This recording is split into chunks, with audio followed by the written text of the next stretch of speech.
NFL Draft, the relationship between football and rock music is being recognized this week at the Rock and Roll Hall of Fame. Sure is the biggest show on turf exhibit celebrating the history of the Super Bowl halftime show. News 5's John Kosar with us live now. John, the relationship here goes much deeper than that. Yeah, this is the story that came about after the death of Michael Stanley. I was talking with his friend Bernie Kosar, and he was sharing stories about Michael and as well as other musicians. And I was like, we got to get this on tape.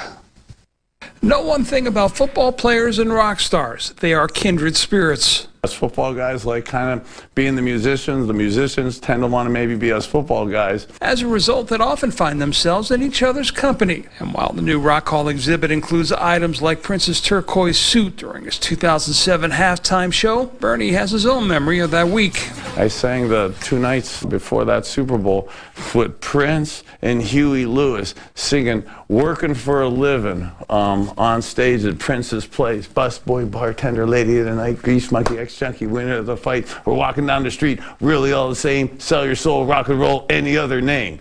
Working for a living. Rock music was also part of the game day experience, and if you ever wonder if it can impact the play on the field, Kosar says it can and did. Oh, there was never a game that was played that Back in Black and AC/DC that was not played. Matter of fact, before the Steelers played that Renegade song in between the third and fourth quarter, they used to play Hell's Bells by AC/DC back in the 80s. And that was our song, and my song that got me motivated. The year was 1986, and the Browns were riding a 16-year losing streak in Three River Stadium. When Kosar heard the song, he knew the streak was ending. They made the fatal mistake of playing that song during one of their timeouts to intimidate us. Needless to say, it didn't. Our motivation got us those couple first downs and the W. So here's another rock story. When Bill Belichick was head coach of the Browns, we knew him to be game day focused, right? Not always. Bernie tells a story of one day getting on the bus to travel with the team over to the stadium, and there was somebody in his seat, John Bon Jovi. He was a friend of the coach who would often let him ride with the team to the game. Live in Shaker Heights, John Kosar, News 5. I can listen to those stories all day long. That was great. That was great.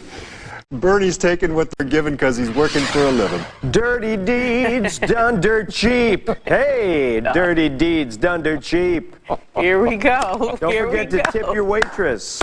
Here we go. Yeah, I was a lounge singer before I came to News 5. Mark Johnson performing in the Jungle Room at the Rockside Holiday Inn. Hi, The everybody. smooth stylings of AC/DC. Smooth stylings.